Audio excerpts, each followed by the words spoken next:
اللهم صل على سيدنا محمد يا رب صل وسلم دائما أبدا على حبيبي. آج جو زنا کرنے والا ہے وہ مزے کو تو دیکھتا ہے، وہ یہ بھول جاتا ہے کہ اس کا مجھے حساب دینا ہے. اگر اللہ نے زانی سے حساب نہ لینا ہوتا تو پھر لوگ زنا سے بچ کے نکاح کیوں کرتے؟ میرے بھائی ٹینشن میں کیوں ڈالتے اپنے آپ کو؟ جو نکاح کر رہے ہیں وہ بیوقوف ہیں. جو زنا کرنے والا ہے وہ شادی کرنے والے کو پرلے درجے کا احمق اور بیوقوف سمجھتا ہے. اور عجیب بات یہ ہے کہ آج کل نکاح کرنے والے کو زنا کرنے والا بھی بیوقوف سمجھ رہا ہے، زنا نہ کرنے والا بھی بیوقوف سمجھ رہا ہے. اچھا کام ہے نا. باپ بھی اس کو بیوقوف سمجھ رہا ہے اپنے بیٹے کو، ماں بھی اپنے بیٹے کو بیوقوف سمجھ رہی ہے. الفلاحیہ مسجد کے امام صاحب ہیں، اکیلے دنیا میں شاید رہ گئے ہیں جو کہہ رہے ہیں اچھا کام ہے، اور بھی ہیں کچھ لوگ. ورنہ نکاح کرنے والے کو سب کیا کہتے ہیں؟ پرلے درجے کا بیوقوف کے خامخواہ کی ذمہ داریاں اپنے سر لے رہا ہے. مگر اللہ اس کے رسول کیا کہتے ہیں؟ عبادت کر رہا ہے. بیٹا کہے نا ابا سے میں نے نکاح کرنا، ابا کہتے گھر سے نکلو، کہتے ہیں نا ابا نکل جا یہاں سے. اللہ کیا کہتے ہیں؟ مسجد میں جا کے کرو. نکاح کرنا کہاں سنت ہے؟ بولتے ہی نہیں ہے یار. اللہ نے کیا کہا؟ میرے گھر سے مت نکلو، شادی ہال میں نہ کراؤ، کہاں کرواؤ؟ مسجد میں. ابھی الحمدللہ مسجدوں میں نکاحوں کا رواج بڑھ گیا ہے. اللہ کہتے ہیں میرے گھر میں آ کے کرو. ابا نے گھر سے نکال دیا کوئی پرابلم نہیں، ماں نے نکال دیا کوئی پرابلم نہیں ہے. نکاح ہوگا مسجد میں ہوگا. نکاح کرو گے ابا کی طرف سے صلواتیں سننے کو ملیں گی، اماں کی طرف سے اپنے خرچے پہ اگر کر رہے ہو. یہ بتا دوں میں اپنی ذمہ داری، بار بار ایسا نہ ہو ابا کے خرچے پہ. ابا نے پال کیا، جوان کر دیا، بس ابا کی ذمہ داری پوری ہو گئی، اب جو ہوگا اپنے خرچے پہ ہوگا. اپنے خرچے پہ کر رہے ہو اور ابا نے صلواتیں سنانا شروع کر دی، جو کہ کریں گے ضرور. اماں نے شروع کر دی، بہنوں نے تانے کوسنے دینا شروع کر دیے. ابھی بہت ہنس رہا ہے یہ بچہ جو ہے نا، بہت ہنس رہا ہے، چھوٹا ہے نا. اگر یہ بالغ ہو چکا ہوتا تو یہ رو رہا ہوتا. کہتے ہیں میرے دل کی آواز. یہ بچہ بہت ہنس رہا ہے، اس کو پتہ ہی نہیں بیچارے کو. جب یہ بالغ ہوگا پھر یہ بیان سنے گا تو پھوٹ پھوٹ کے روئے گا. کہے گا کہ آپ کو کیسے پتہ چل گیا میرے دل میں کیا ہے. تو ابا بھی صلواتیں سناتے ہیں، اماں بھی صلواتیں سناتی ہیں، محلے والے بھی، معاشرے والے بھی. مگر اللہ کیا کہتے ہیں؟ جب نکاح ہوگا تو پہلے خطبہ ہوگا. خطبہ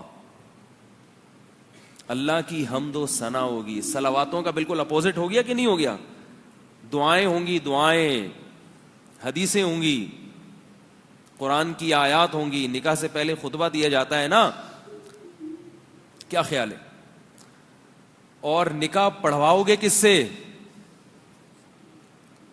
فقہاء لکھتے ہیں، اس پر علماء کا اتفاق ہے کہ قوم کا جو نیک آدمی ہو اس سے نکاح پڑھوانا چاہیے. تو وہ حقیقت میں ہو نہ ہو وہ تو اللہ ہی جانتا ہے، لیکن لوگ جس کو نیک سمجھتے ہوں. تو اللہ تعالیٰ اس میں حوصلہ افزائی کی جتنی بھی ان عناصر تھے نا وہ سارے کے سارے اس میں اللہ تعالیٰ ڈال رہے ہیں. پھر آپ اگر نکاح کریں گے، خاندان ٹائم پہ اگر نکاح کریں گے، بڑھاپے میں کریں گے پھر لوگ خوش ہوتے ہیں. اگر آپ بڑھاپے میں نکاح کر لیا نا آپ نے، آپ ہوگا 48 سال کے، 50 سال کے، تو پھر تو لوگ رشتہ تلاش کرتے ہیں، بھائی اب کرا دو یار. 15-20 سال کی بات کر رہا ہوں جو جوانی کی عمر ہے، جس میں اصل حکم ہے شریعت کا کہ نکاح کرو. اس عمر میں اگر آپ کر رہے ہیں تو پھر یہ صلواتیں، تانے اور یہ الٹی سیدھی باتیں. تو اس میں اگر آپ کریں گے بھی تو آپ کوشش کریں گے سب کو پتہ نہ چلے، ورنہ معاشرہ ہمارے پیچھے پڑ جائے گا. اتنی کچی عمر میں، بچپن میں شادی کر دی اس کی، یہ کوئی عمر ہے؟ ایسی ایسی باتیں کریں گے. تو اللہ نے کیا کہا کہ جب نکاح کرو تو دھوم دھام سے ولیمہ کرو. دھوم دھام کا مطلب پبلک کو خوب اکٹھا کرو, اس لیے کہ صحیح کام ہو رہا ہے, غلط کام نہیں ہو رہا. ولیمہ کرو, کھانا کھلاؤ پبلک کو, ادھر ادھر چھپن چھپائی کھیلنے کی ضرورت نہیں ہے. لوگ کرتے ہیں نا تو بھاگ کے آتے ہیں ادھر, میرے کہنے کو مل جائے گا کمرہ ومرہ مل جائے گا, بھاگا ہوا ہوں میں. اور یہ بھی فرمایا کہ مجمع میں کرو. مجمع میں غلط کام کیا جاتا ہے, غلط کام تو چھپ کے کیے جاتے ہیں نا. میں ابھی آ رہا ہوں اصل وہ موضوع پر, یہ میرا موضوع نہیں ہے, لیکن تھوڑا تھوڑا ہمیں اپنی بھی تو ایک خواہش ہے وہ پوری کرنے دینا.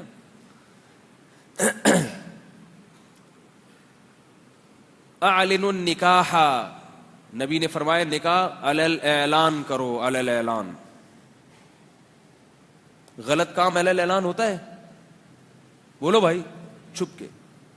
ابا کہہ رہے ہیں اگر تو نے کیا مجھے پتہ نہیں چلنا چاہیے ورنہ تیری ٹانگیں توڑ دوں گا. اماں کہہ رہی اگر پتہ چلا کہ تو نے 17 سال کی عمر میں شادی کر لی, اتنے موٹے موٹے آنسو, میں قوم کو کیا منہ دکھاؤں. اپنے خرچے پہ کیے اس نے 17 سال پہ, اگر کوئی جاب لگ گئی ہے, کوئی وراثت میں پیسے مل گئے, اپنے خرچے کی بات کر رہا ہوں, یہ ذہن میں رکھو. تو اماں کیا تانا دیتی ہیں, ابا کیا تانا دیتے ہیں, پتہ نہیں چلنا چاہیے کسی کو. تو اللہ کیا کہتے ہیں اپنے حبیب صلی اللہ علیہ وسلم کی زبان سے, اعلنوا النکاح, نکاح علی الاعلان کرو, پبلک کو بتاؤ کہ ہو گئی ہے یا ہو رہی ہے, تاکہ پبلک میں جو کمارے بیٹھے ہوئے ہیں ان کو بھی شرم آئے کہ یہ 17 سال کے ہو کے کر سکتا ہے اور ہم 47 کے ہو گئے. اور ایک اور عجیب جملہ کہا, وَلَوْ بِالدَّفْ, ڈھول بھی بجاؤ. ویسے ڈھول بجانا منع ہے نا, وہ ایک ڈھول بجانا منع پہ ایک واقعہ ایسا آتا ہے کہ ایک مولوی صاحب ہمیشہ ڈھول کے خلاف بیان کیا کرتے تھے کہ ڈھول بجانا منع ہے, ڈھول بجانا منع ہے. اب ان کا بچہ گم گیا تو لوگوں نے کہا بھائی ڈھول بجا کے ڈھنڈورا پیٹو پورے محلے کو. پہلے زمانے میں ڈھول بجتا تھا سب اکٹھے ہوتے تھے, بھائی کیا ہو رہا ہے, تو بتاؤ میرا بچہ گم گیا. اب وہ ڈھول بجانا منع ہے, وہ تو ساری زندگی بیان یہ کرتے رہیں گے ڈھول بجانا منع ہے, تو پبلک کو اکٹھا کیسے کریں. تو انہوں نے کہا چلو ڈھول لے کے نکلو اور یہی اعلان کرو کہ ڈھول بجانا منع ہے. ٹھیک ہے نا. تو وہ ڈھول لے کے نکلتے تھے اور لوگوں سے کہتے لوگوں میرا بچہ گم گیا اور ڈھول بجانا منع ہے. لوگ کہتے تھے بھائی ڈھول کیوں بجاؤ رہے, کہ نہیں تو میں اس لیے تاکہ آپ کو ایک شرعی مسئلے کا علم ہو جائے, لوگ اکٹھے ہوں ان کو پتہ چلے کہ ڈھول بجانا منع ہے. خیر, تو نبی نے کیا فرمایا, دف بجاؤ, ڈھول. ڈھول کا مقصد یہ ہے کہ جب ڈھول بجے گا تو سارے محلے کو خبر ہو جائے گا کہ فلانے کی فلانی کے ساتھ شادی ہو گئی. تو کتنی حوصلہ افزائی ہے دیکھو. اس لیے بار بار میں کہتا ہوں کہ یہ جو اپنی چادر ہے نا, اس کی ماحول اور رسم و رواج کی چادر, اس کو اٹھا کے باہر پھینک دو, ورنہ یہ معاشرہ تمہیں کسی کام کا نہیں چھوڑے گا, یہ اچھے کام پہ اپریشیٹ نہیں کرتا, یہ ہمیشہ غلط باتوں کی ترغیب دیتا ہے. وَإِن تُطِعْ أَكْثَرَ مَنْ فِي الْأَرْضِ يُضِلُّوكَ عَنْ سَبِيلِ اللَّهِ, اللہ فرماتے ہیں اگر زمین میں اکثریت کو فالو کرو گے تو یہ تمہیں اللہ کے راستے سے ہٹا دیں گے. تو ان 3 غار میں جو چھپے ہوئے لوگ تھے انہوں نے دعا مانگی. ایک نے کہا کہ اللہ جب وہ چچا زاد بہن جس پہ میں عاشق تھا اس پہ مجھے مکمل قدرت ہو گئی تو اس لڑکی نے کیا کہا, اتق اللہ, میں تو مجبور ہوں تو مجبور نہیں ہے, اللہ سے ڈر. تو میں یہ عرض کر رہا تھا کہ زانی یہ بھول جاتا ہے کہ اس کا مجھے قیامت کے دن حساب دینا ہے, حساب دینا ہے اس کا. اور زانی پر ایک پھٹکار دنیا میں برستی ہے, وہ آخرت میں بعد میں, وہ یہ کہ اس کو جو گھریلو زندگی ہے وہ اس کی تباہ و برباد ہو جاتی ہے.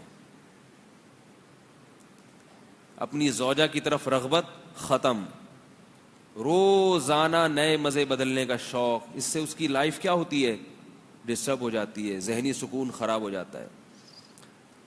جو حلال پر قناعت کرنے والے لوگ ہیں وہ خوش رہتے ہیں, وہ دیکھتے ہی نہیں دائیں بائیں کیا ہو رہا ہے, سکون سے زندگی گزرتی ہے ان کی. اور جو یاد رکھو جو زانی ہے نا زانی، اس کا بڑھاپا بڑا خطرناک ہوتا ہے، بڑھاپا بڑا خطرناک ہوتا ہے. نکاح کرنے والے کا بڑھاپا آسانی سے گزر جاتا ہے بال بچوں میں.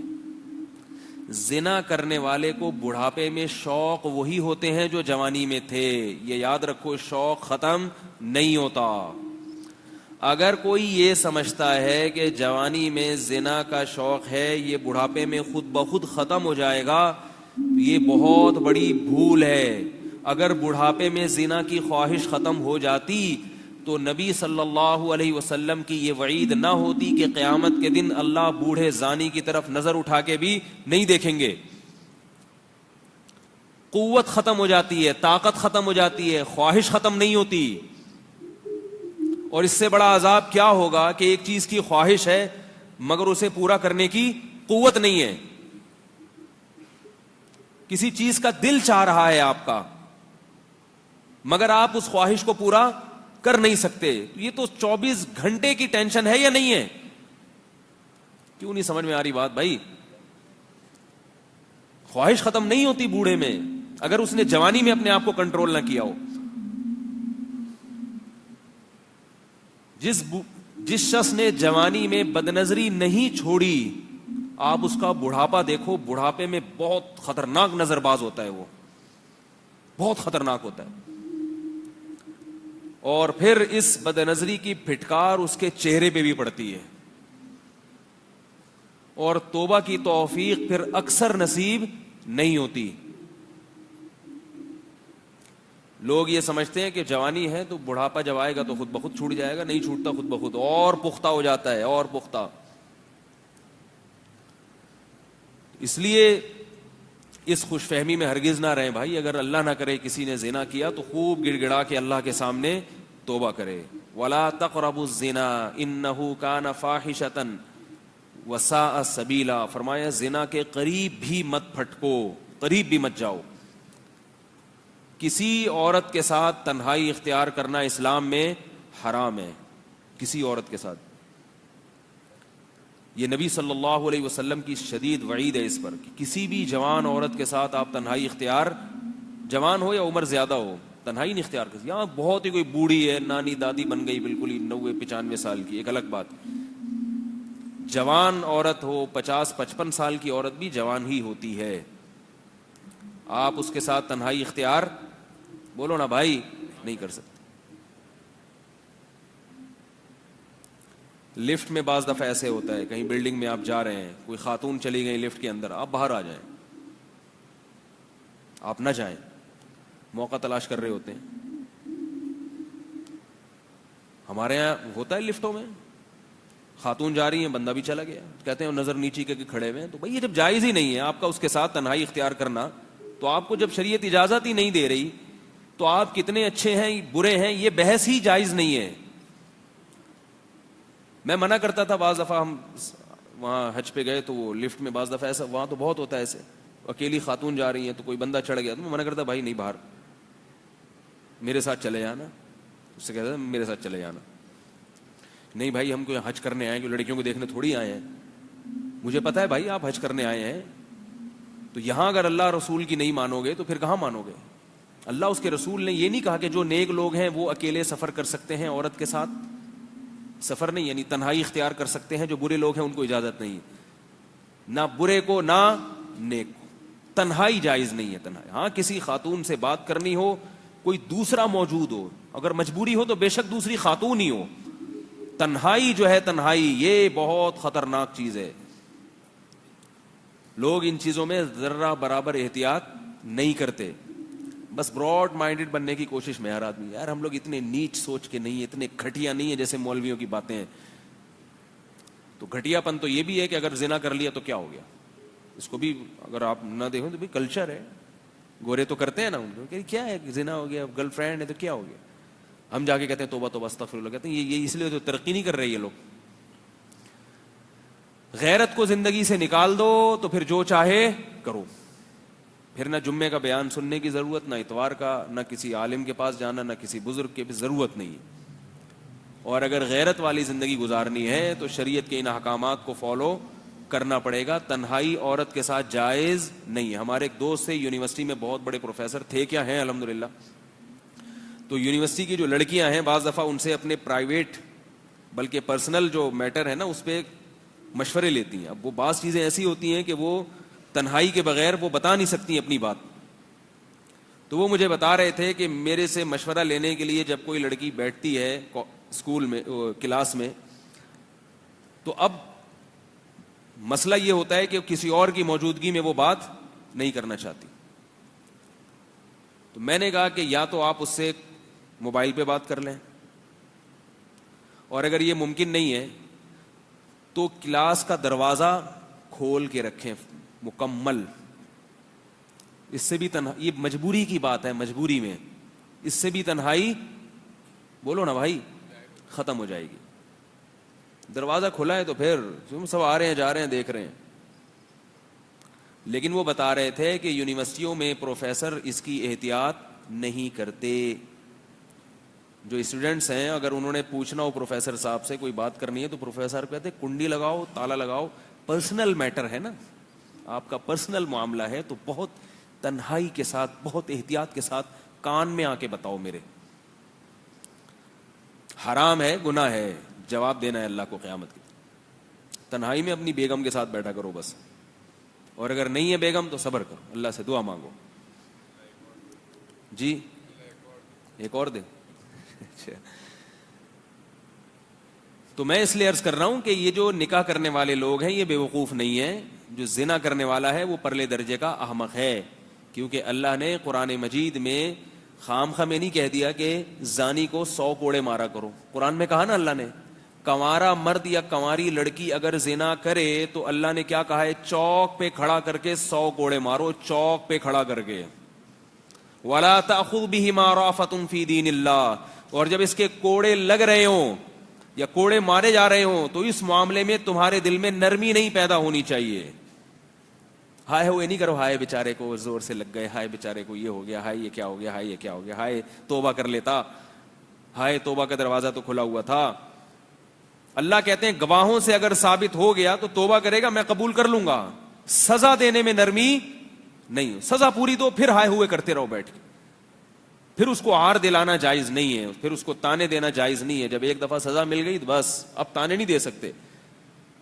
اور شادی شدہ مرد اگر زنا کرے, شادی شدہ کا تو سخت حکم ہے, اس کو جب حلال ہے تو حرام کی طرف کیوں جا رہا ہے وہ, تو پھر اس کی سزا کیا ہے بتائیے؟ رجم ہے, رجم. جاوید احمد غامدی صاحب نے بہت سارے شریعت کے احکامات کی دھجیاں اڑا دی ہیں جس پر پوری امت متفق تھی. وہ کہتے ہیں میں امت کو مانتا ہی نہیں, میں تو قرآن کو مانتا ہوں. آج بہت سے لوگ اس قسم کے دعوے کرتے ہیں. وہ لوگ کہتے ہیں کہ میں یہ نہیں دیکھتا کہ فلاں نے کیا کہا تو فلاں نے کیا کہا, میں یہ دیکھتا ہوں کہ قرآن نے کیا کہا. یہ بڑے خوشنما دعوے ہیں آج کل کے, جو بعض متجددین ہیں ان کے اس قسم کے بڑے خوشنما دعوے ہوتے ہیں کہ میں یہ نہیں دیکھتا ابو حنیفہ نے کیا کہا تو شافعی نے کیا کہا, میں دیکھتا ہوں قرآن کیا کہتا ہے اور حدیث کیا کہتی ہے. یعنی بزبان حال وہ یہ کہہ رہے ہوتے ہیں کہ ابو حنیفہ امام شافعی کو تو پتہ ہی نہیں تھا کہ قرآن کیا کہتا ہے حدیث کیا کہتی ہے, مجھے پتہ ہے کہ قرآن کیا کہتا ہے حدیث کی. اس کا یہی مطلب ہوا کہ نہیں ہوا؟ سمجھ میں نہیں آ رہی یار. جو یہ کہتے ہیں نا میں دیکھتا نہیں ہوں کہ فلاں کیا کہتا ہے تو فلاں کیا. مجتہدین جو بڑے بڑے امت کے محققین گزرے ہیں, اور چلو ایک سے غلطی ہوئی, دو سے غلطی ہوئی, سارے ہی غلط ہیں, سارے غلط ہیں. 15ویں صدی میں ایک آدمی وہ صحیح ہے. یہ میں عوام کو سمجھانے کے لیے کہہ رہا ہوں, ورنہ وہ جو دلائل دیتے ہیں وہ دلائل بھی غلط ہیں. ایک صاحب کا فون آیا کہ وہ جو دلائل دیتے ہیں اس کا جواب دے. میں نے کہا اس کا جواب تو ڈیٹیل میں ہے, اور یاد رکھو ہر دلیل سمجھنے کی ہر ایک میں صلاحیت نہیں ہوتی. دلیل سمجھنے کے لیے بھی کوئی پہلے آپ کے اندر وہ صلاحیت تو ہو. ایک ڈاکٹر سے آپ پوچھتے ہیں کہ یہ دوا گردے میں فائدہ کیوں پہنچائے گی, گردے کے درد میں, اب وہ آپ کو سمجھائے کہ ایکچولی اس میں یہ کیمیکل ہوتا ہے تو پھر وہ یوں کرتا ہے, تو پھر وہ یوں کرتا ہے, پھر وہ ایسے کرتا ہے, پھر ایک, تو آپ کی سمجھ میں آئے گا؟ بولے پتہ نہیں کیا کہہ رہا ہے یار. ایک صاحب کو میں نے بتایا کہ قیاس بھی ایک شرعی حجت ہے. ہر چیز کا قرآن و حدیث میں صراحتاً ہونا ضروری نہیں ہے. خود قرآن و حدیث نے قیاس کا حکم دیا. کہہ رہے ہیں قیاس کیا ہوتا ہے؟ میں نے کہا قیاس یہ ہوتا ہے کہ منصوص علیہ حکم کو منصوص کی طرف پھیرنا علت مشترکہ کی وجہ سے بنیاد. کہہ رہے ہیں یہ کیا ہوتا ہے؟ میں نے کہا منصوص علیہ دیکھو جیسے کوئی حدیث ہے سری, وہ تو منصوص ہے, اور ایک غیر منصوص ہے, کوئی ہے نہیں, تو ان دونوں میں جو چیز مشترک ہوگی اس کو علت کہا جاتا ہے. اس علت کی وجہ سے اس حکم کو یہاں لے آنا. کہہ رہے پتہ نہیں کس قسم کی باتیں کر رہے ہیں. تو بھائی جب نہیں آتا تو نکلو نا یہاں سے, نکلو پتلی گلی سے, یا مدرسے میں بیٹھ کے پورا پڑھ لو. نہیں پڑھتے تو جو پڑھا لکھا ہے اس کو فالو کر لو. دو ہی طبقے ہیں امت میں, جن کو آتا ہے اور جن کو نہیں آتا. جن کو آتا ہے وہ ڈائریکٹ قرآن و حدیث پہ چلیں, جن کو نہیں آتا تو ان کے پیچھے چلنے جن کو آتا ہے. بار بار ایک سوال میں اور ایک دلیل دہراتا ہوں. اکثر لوگ یہ کہتے ہیں کہ قرآن جو ہے نا, آج کل یہ نعرہ بہت لگا, یہ واقعہ رہ نہ جائے یہ غار والا. بہت لوگ یہ دعویٰ کرتے ہیں کہ قرآن اور حدیث کو ڈائریکٹ خود سمجھو, کسی سے پوچھنے کی ضرورت نہیں ہے. آج کل میرے فیس بک پہ نا مسائل جا رہے ہیں, میں جواب دیتا ہوں تو اس میں دلیل نہیں دیتا جواب کی. کسی نے پوچھا کہ مجھ سے سوال پوچھا تھا ٹیلی گرام پہ کہ اگر بیوی کو یاد طلاقن کہہ کے پکارا, طلاقن, تو کیا ہوگا؟ میں نے جواب لکھ دیا ایک طلاق ہو جائے گی. طلاقن کا مطلب طلاق والی. اب اس میں ظاہر ہے کچھ تفصیل بھی ہے اور دلائل بھی ہیں. تو اب اگر ہم ایک ایک مسئلے کے دلائل لکھ کے بیٹھنا شروع کر دیں تو ایک سال میں ایک ہی مسئلہ بیان ہوگا. ایک سال میں کتنے مسئلے بیان ہوں گے؟ ایک. تو جواب لکھتے ہیں بس, دلائل نہیں لکھتے. ڈاکٹر کے پاس اگر آپ چلے جاؤ نا اور اس سے بولو کہ جو نسخہ مجھے لکھ کے دیں گے آپ میری بیماری کا, تو اس کے دلائل اور کتاب کے حوالے بھی ہونے چاہیے. لوگ کہتے ہیں ڈاکٹر ذاکر نائک بھی تو حوالے دے دیتے ہیں. ڈاکٹر ذاکر نائک سے چند مخصوص قسم کے سوالات پوچھے جاتے ہیں. آپ ڈاکٹر ذاکر نائک سے ذرا یہ پوچھ کے دیکھیں کہ ابا کا انتقال 1980 میں ہوا تھا, وراثت چھوڑی تھی, اس پہ بڑے والے بیٹے نے ایک منزل اوپر بنائی, پھر منجلے بیٹے نے ایک اور اسٹوری بنا دی اوپر, اس میں ٹائلیں ہمارے بہنوں ہی نے لگائی ہیں کیونکہ وہ بہن کے ساتھ گھر داماد بنے ہوئے ادھر ہی رہا کرتے تھے. ٹائلیں اس نے لگا دی, پھر یہ کر دیا, پھر وہ کر دیا. سن 2000 میں والدہ کا بھی انتقال ہو گیا. پھر اب 2017 میں وراثت تقسیم کر رہے ہیں, مفتی صاحب اس کا جواب دیں. اب یہ ڈاکٹر ذاکر نائک سے آپ پوچھیں, پھر میں دیکھتا ہوں وہ کیسے کہتے ہیں چیپٹر نمبر 3 اور آیت نمبر فلاں. میں ڈاکٹر ذاکر نائک کے مخالف نہیں ہوں, ان کا بہت احترام کرتا ہوں, اللہ ان سے بہت کام لے رہا ہے. مطلب یہ کہ لوگ ہمیں یہ تانا دیتے ہیں کہ حوالہ کہاں ہے اس کا. ارے بھائی, تو ڈاکٹر ذاکر نائک اگر مفتی ہوتے پھر ان سے مسائل پوچھتے, پھر حوالے دیتے, اور اگر دیتے حوالہ تو ایک پروگرام میں ایک مسئلے کا جواب ہوتا, اور اس حوالے پر جو اعتراضات اٹھتے وہ تو چونکہ مجمع ایسا ہوتا ہے, کوئی حدیث جب وہ بتاتے ہیں تو اس مجمع میں اس طرح کے لوگ نہیں ہوتے جو اس حدیث پر اعتراض کریں. اس لیے خاموشی سے حساب کتاب امن اور شانتی کے ساتھ چل رہا ہے, اور اللہ کرے چلتا رہے. تو مفتی سے اگر آپ پوچھیں گے جو سارا دن بیٹھ کے لوگوں کو مسائل بتا رہا ہے, تو آپ ڈاکٹر کے پاس گئے, ڈاکٹر صاحب بخار بہت تیز ہو رہا ہے, علاج کیا ہے؟ ڈاکٹر نے کہا یہ والا انجیکشن.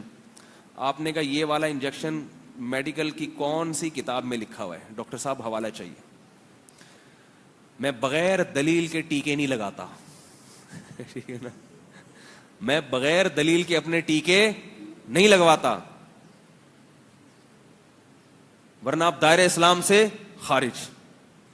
مقلد نہیں ہوں, اندھا نہیں ہوں میں, اندھا جو ڈاکٹر جو اٹھا کے میرے کولوں میں گھسیڑ دے میں گھسوا لوں, ایسا تھوڑی ہوتا ہے. ٹیکا ہے, ٹیکا انجیکشن ہے, تحقیق.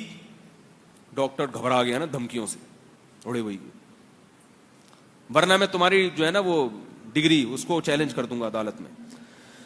اب ڈاکٹر نے کتابیں نکالی, نیٹ پہ سرچ کیا, بھائی اس انجیکشن میں جو جو کیمیکل ہیں, اور وہ پھر ڈاکٹروں کے وہ بھی حوالے ہی دے گا نا ڈاکٹروں کے ہی, فلاں آئنسٹائن تو خیر سائنسدان تھا, وہ ایک فلاں ڈاکٹر ہے, اس کی ریسرچ تھی, ایسے پورے حوالے کر کے 2 گھنٹے لگے اور پھر ایک ٹیکا لگا دیا, لے بھائی نکل گیا.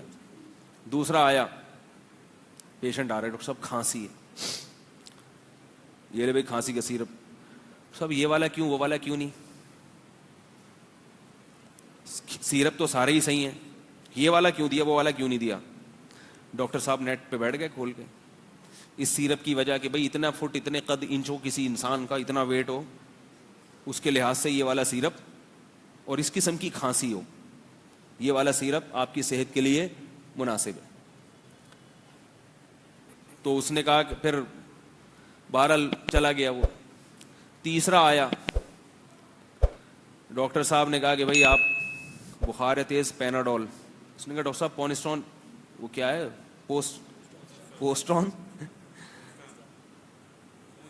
پونسٹان جو دوا آتی ہے اس کی بخار کی, پونسٹون کیوں نہیں لکھ کے دیا, پیراسیٹامول کیوں نہیں دیا آپ نے, پیناڈول کیوں دے رہے ہو؟ ڈاکٹر صاحب کہہ رہے ہیں بھائی پیناڈول میں پیراسیٹامول شامل ہے, کیا دلیل ہے اس کی, نظر تو نہیں آ رہی. حوالے, ڈاکٹر کہے گا میں کلینک بند کر کے جا رہا ہوں, سارا دن میں مکھیاں مارنے کے علاوہ کچھ بھی حاصل نہیں ہو رہا. لائن لگی ہوئی ہے پیشنٹ کی, پیشنٹس کی لائن لگی ہوئی ہے, اور 3 گھنٹے میں صرف 3 مریض دیکھ چکا ہوں, اور جو دماغ استعمال ہوا ہے حوالے تلاش کرنے میں وہ ایک ٹینشن الگ.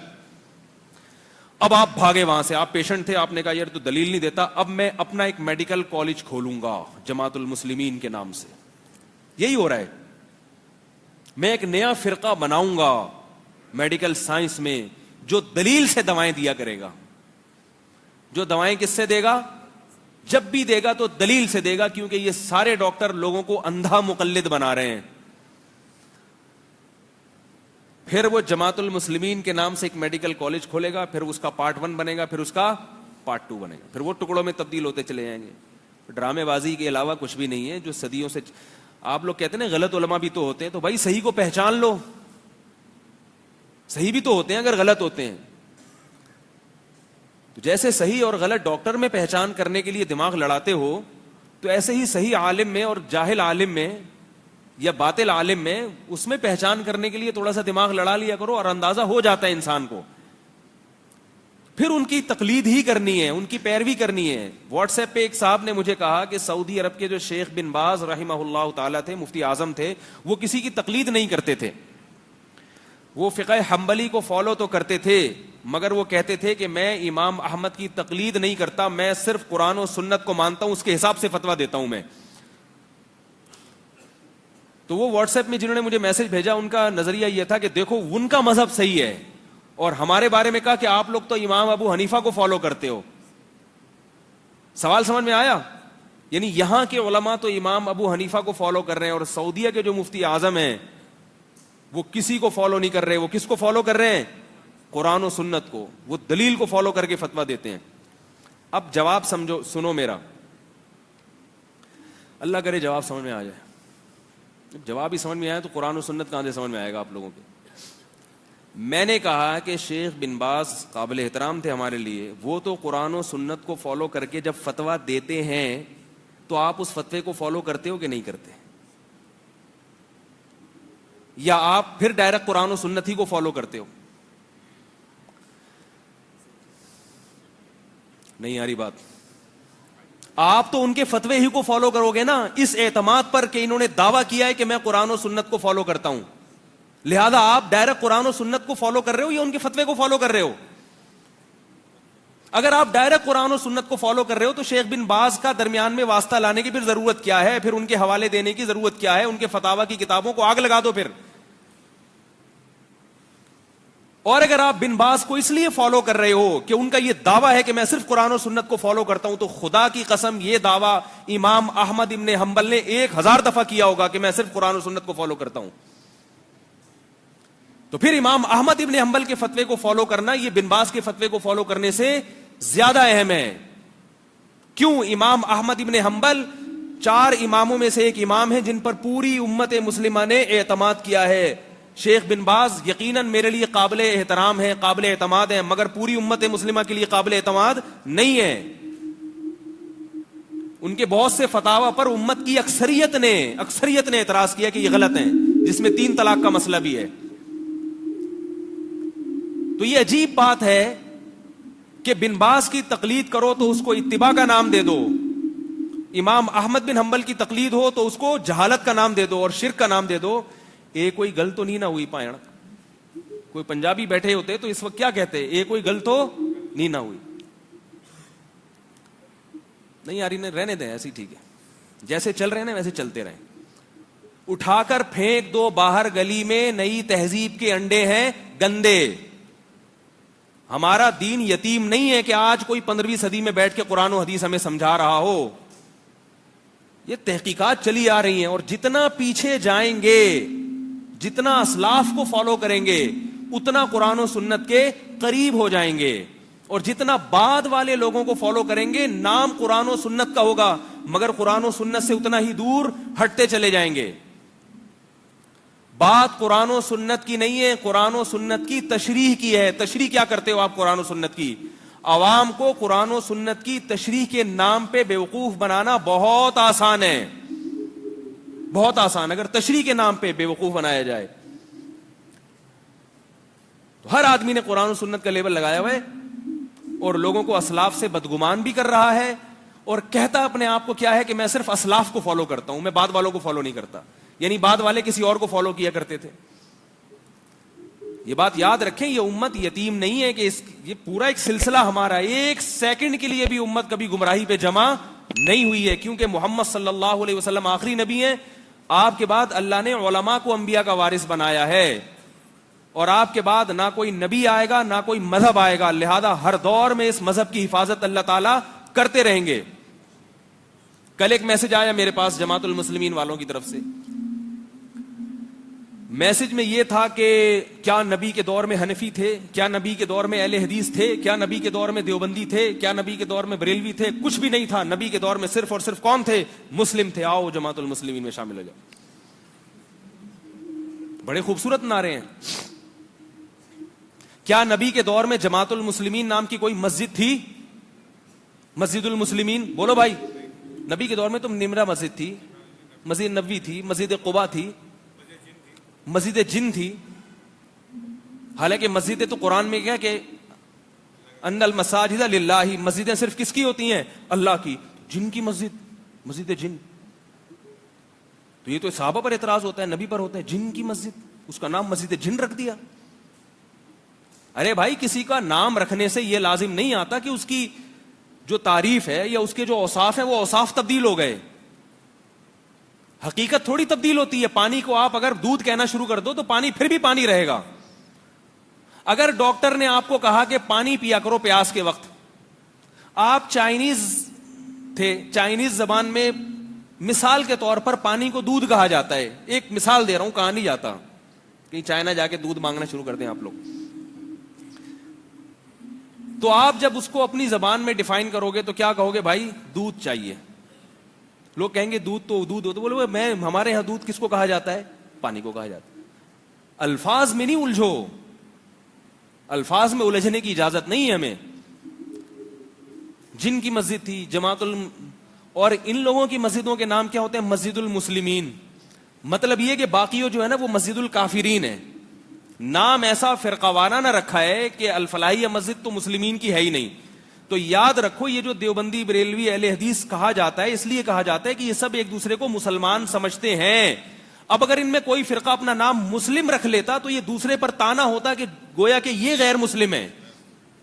چونکہ سب مسلم ہیں, تو جب کافر کے سامنے ہمارا تعارف ہوگا تو دیوبندی, بریلوی, اہل حدیث سے نہیں ہوگا, پھر ہوگا مسلم اور غیر مسلم سے. لیکن جب مسلمان کا آپس میں تعارف ہوگا, پھر یہ نہیں کہ میں مسلم, اس کا مطلب وہ کہے گا میں کیا کافر ہوں. جو اس کی مثال ایسے ہے جیسے ہم سب پاکستانی ہیں نا, کنٹری کے لحاظ سے, ملک کے لحاظ سے ہم سب کیا ہیں؟ پاکستانی. سارے یہاں پاکستانی بیٹھے. اب یہ سارے یورپ میں چلے گئے, کسی کنٹری میں جمع ہوئے, میز پہ بیٹھے ہوئے ہیں, کھانا کھا رہے ہیں 4 آدمی. ایک جاپانی بیٹھا ہوا ہے, ایک فرانسیسی بیٹھا ہوا ہے, ایک امریکی بیٹھا ہوا ہے, ادھر ایک پاکستانی ہے جس میں ایک پنجابی ہے, ایک سندھی ہے, ایک مہاجر ہے. تو اب وہاں جب تعارف ہوگا تو سندھی, پنجابی, مہاجر سے نہیں ہوگا, بلکہ یہ امریکی ہے, یہ جاپانی ہے, یہ فرانسیسی ہے, اور یہ کیا ہے؟ پاکستانی. لیکن جب پاکستان میں سب بیٹھے ہوئے ہیں, سب کو پتا ہے کہ پاکستانی ہے, سب اپنا شناختی کارڈ یہاں چپکا کے بیٹھے ہوئے ہیں, پاسپورٹ ہاتھ میں ہے سب کے, اب جب آپ پوچھیں گے بھائی تم کیا ہو، تو کہے گا یار میں تو پنجابی ہوں، یار میں تو لاہوری ہوں، یار میں تو سندھی ہوں، حیدرآبادی ہوں. اپن حیدرآبادی اپن بولتے ہیں نا، اپن تو کیا ہے؟ حیدرآبادی ہے. ہم حیدرآبادی ہیں، یہی بولے گا نا، اپن حیدرآبادی ہیں. تو ہم جواب بولیں گے کہ آپ حیدرآبادی ہیں، آپ کے بولنے سے ہمیں پتہ چل گیا ہے. ٹھیک ہے، آپ کو بتانے کی ضرورت نہیں ہے، یہی بولیں گے نا ہم. آپ کو بتانے کی ضرورت نہیں ہے، اپن کو پتہ چل گیا ہے. مجھے نہیں پتا، میں نے سنا ہے حیدرآبادی اس طرح بولتے ہیں، ہوتے بہت اچھے ہیں حیدرآبادی. یہ والا حیدرآباد نہیں، انڈیا کے حیدرآباد کی بات ہو رہی ہے، بات ہو رہی ہے. تو اب اگر آپ کسی پنجابی کے سامنے بیٹھے ہو، اپنا تعارف کروا رہے ہو کہ میں پاکستانی ہوں، تو غصہ آ گیا، بولا میں کیا جاپان سے آیا ہوں. تو جماعت المسلمین والے جب کسی اوریجنل مسلمان سے ملتے ہیں تو اس سے اپنا تعارف کیا کرواتے ہیں؟ میں کیا ہوں؟ مسلم. یہ سامنے والے کا مذاق اڑانا ہو گیا. میں نہیں کہہ رہا کہ آپ اپنے آپ کو دیوبندی، بریلوی، حنفی، شافی کچھ بھی نہ کہیں، عام مسلمان ہی ہیں ہم. لیکن ظاہر ہے مسلمانوں میں جب فرقے بنے ہیں، اور وہ فرقے ایسے نہیں بنے کہ وہ بالکل اسلام کی حدود سے باہر نکل جاتے، اسکول آف تھاٹ میں اختلاف ہو گیا، تو پھر شریعت ہمیں کہتی ہے کہ کسی کو کافر بنانا آسان کام نہیں ہے. اسکول آف تھاٹ میں فرق کی وجہ سے پھر یہ نام دیا جانا مجبوری ہے کہ بھئی آپ ہیں کیا. آپ کہیں رشتہ لینے کے لیے، مجبوری کہاں ہوتی ہے؟ جہاں رشتہ لینے کے لیے گئے آپ، یا مسجد میں امام رکھوانا ہے آپ نے. اب امام جب آپ نے رکھوانا ہے تو آپ چاہتے ہیں نا کہ بھئی مسجد کمیٹی بیٹھی ہے، بھئی امام کا عقیدہ تو پتہ چلے کیا ہے. تو کیا میں سمپل مسلمان ہوں؟ بھائی سمپل مسلمان تو ہیں، لیکن آپ لاؤڈ اسپیکر پہ فجر سے پہلے صلاۃ والسلام، ظہر سے پہلے صلاۃ والسلام پڑھیں گے کہ نہیں پڑھیں گے؟ کہے گا ہاں پڑھوں گا. تو اس کا مطلب آپ بریلوی ہیں؟ نہیں میں بریلوی نہیں، میں کیا ہوں؟ میں سمپل مسلمان. اچھا پھر آپ بتائیں کہ جب دعا ہوگی، دعا کے بعد پھر ان اللہ و ملائکتہ یصلون علی النبی، حق نبی یا ایھا الذین آمنوا صلوا صلی اللہم صلی، یہ سب چلے گا کہ نہیں چلے گا؟ ہاں چلے گا. اس کا مطلب آپ بریلوی نہیں. بھائی میں کسی کو نہیں مانتا. اچھا بتائیں جب ہمارے محلے میں کسی کا انتقال ہو جائے گا تو 40 دن تک کل شریف اور مختلف قسم کے شریف چلیں گے کہ نہیں چلیں گے؟ ہاں چلیں گے. اس کا مطلب ہے یار کوالٹیز تو ساری وہی والی ہیں، تو بول کیوں نہیں دیتے یار ایک دفعہ میں بریلوی ہوں، تاکہ ہمیں ایک ایک سوال پوچھنے کی ضرورت نہ پڑے. بول دو بھائی، تاکہ ہمیں پتہ چل جائے کہ بھائی صلاۃ والسلام بھی ہوگا، 40واں بھی ہوگا، 11ویں شریف بھی ہوگی، 12ویں بھی ہوگی، سب کچھ ہوگا، اور ربیع الاول کو بڑے دھوم دھام سے منایا جائے گا. تو یہ اس کے لیے شارٹ فارم کیا ہے؟ بھائی بریلوی ہوں. تو ہمیں پتہ چل جائے گا، ایک ایک سوال پوچھنا نہیں پڑے گا آپ سے. اس لیے لوگوں نے اپنی آسانی کے لیے یہ نام کوئی باقاعدہ گورنمنٹ سے شروع میں رجسٹرڈ نہیں ہوئے کہ لوگوں نے ایک پینل بیٹھا ہو، تو ایک خود بخود ایک نام پڑ گیا، اور بلا ضرورت اس کا استعمال غلط ہے. اس سے فرقواریت پھیلتی ہے. جہاں ضرورت ہو ہم کہتے ہیں وہاں اس حد تک استعمال کیا جائے. مثال کے طور پر کوئی اہل حدیث ہے، اب آپ اس سے پوچھ رہے ہیں بھائی نماز، یہاں انتظامیہ سارے فقہ حنفی کو فالو کرتے ہیں. اب کوئی امام آیا تو آپ دیکھنا چاہ رہے ہیں بھائی یہ ہمارے مسلک کے ہیں یا نہیں ہے. ٹھیک ہے اہل حدیث بھی مسلمان ہوتے ہیں، لیکن آپ کو یہ ڈر ہے کہ کہیں ایسا نہ ہو کہ عوام بدک جائے یا عوام کو اعتراض ہو. تو امام تو وہ ہونا چاہیے نا جو عوام جس کو دل و جان سے قبول کر لے. تو اگر اہل حدیث علاقے میں زیادہ ہیں تو وہ اس کو زیادہ آسانی سے قبول کر لیتے ہیں. کرنا دونوں کو ایک دوسرے کے اماموں کو قبول کر لینا چاہیے آسانی کے ساتھ. لیکن اگر عوام کے جذبات کا یا ان کی وہ کچھ سیاستاً کچھ چیزیں کرنی پڑتی ہیں تو پھر پوچھ لینا پڑتا ہے. اب وہ بتا نہیں رہا منہ سے کہ میں اہل حدیث ہوں، میں مانتا ہی نہیں کسی کو. تو بھائی ٹانگیں چوڑی کرو گے پتلی کرو گے، زور سے آمین کہو گے آہستہ آمین کہو گے. اس طرح ایک فرقہ نکلا ہوا ہے توحیدی، وہ کہتے ہیں میں فرقے کو نہیں مانتے، لیکن لوگوں نے ان کو توحیدی کا نام دے دیا ہے کیونکہ لوگوں کے پاس اتنا ٹائم نہیں ہے. وہ یہ کہتے ہیں ہمارا کوئی فرقہ نہیں ہے، ہم تو بس توحید کی تعلیم دے رہے ہیں. اور وہ قبر کے عذاب کے منکر ہیں، اور امام احمد بن حنبل کو معاذ اللہ کافر قرار دیتے ہیں، اور بڑے بڑے ائمہ پر انہیں طعن و تشنیع کی، اور کہتے ہیں ہم نہ جماعت المسلمین، ہم نہ اہل حدیث ہیں، ہم سمپل مسلمان ہیں. لیکن ایک نئی چیز ابھر کے آئی تھی تو پبلک نے اپنی آسانی کے لیے اس کو نام کیا دے دیا؟ توحیدی فرقہ. یعنی ہر وقت توحید پہ بولتا ہے وہ، جو کہ غلط بولتا ہے. یہ توحید پہ ہر وقت بولنا تو صحیح ہے، مگر ان کی توحید الگ اسٹائل والی ہے, وہ توحید نہیں ہے جو اللہ اس کے رسول لے کر آئے تھے. ان کی توحید کا مطلب ہے کہ ہمارے سوا باقی سارے مشرک ہیں, یہ مطلب ہے. تو اب لوگوں نے تو ان کا نام رکھ دیا نا توحیدی, تو جب رکھ دیا تو بن گیا نا. تو ہمارا نام کون سا, ہم نے خود دیوبندی رکھا ہے, وہ تو لوگوں نے رکھ دیا. تو بریلوی بھی لوگ رکھتے ہیں آسانی کے لیے, کوئی گرین چینل, وائٹ چینل. پھر میں نے اپنی طرف سے اس میں اور آسانی رکھ دی, بھائی یہ دیوبندی بریلوی کیا, وائٹ چینل بولو, گرین چینل بولو. کیا خیال ہے, کلر دیکھ کے لوگو ہونا چاہیے جسے پتا چل جائے. تو ناموں میں نہیں کچھ رکھا. نبی نے فرمایا جنتی فرقہ وہ ہوگا ما انا علیہ و اصحابی, جو میرے اور صحابہ کے طریقے پر ہوگا. عقائد میں صحابہ کو فالو کرنے کا حکم ہے, فروعی مسائل میں صحابہ کو فالو کرنے کا حکم ہے. اور اگر صحابہ کا کسی مسئلے میں اختلاف ہو پھر دونوں طرف صحیح ہے. پھر اگر دو رائے ہیں, کوئی ٹانگے, کوئی زور سے آمین کہہ رہا ہے, آہستہ آمین کہہ رہا ہے, تو اس کا مطلب دونوں صحیح ہیں, کیونکہ صحابہ میں زور سے والے بھی تھے اور آہستہ والے بھی. پھر تو جہنم اور جنت کی بات ہی ختم ہو گئی یہاں پہ. تو اسی طرح جماعت المسلمین کا اپنا ہے کہ وہ اس نے واٹس ایپ پہ بھیجا میں مسلم ہوں, کہہ رہے وہ نبی کے دور میں تو نہ حنفی تھے, نہ یہ تھا, نہ وہ تھا. میں نے کہا نبی کے دور میں اس قسم کا کوئی مسلم بھی نہیں تھا جس کی بنیاد 1978 میں رکھی گئی ہو کھوکھرا پار میں. یہ والا مسلم نبی کے دور میں دکھاؤ. نہیں آ رہی بات سمجھ میں, یہ والا تھوڑی تھا.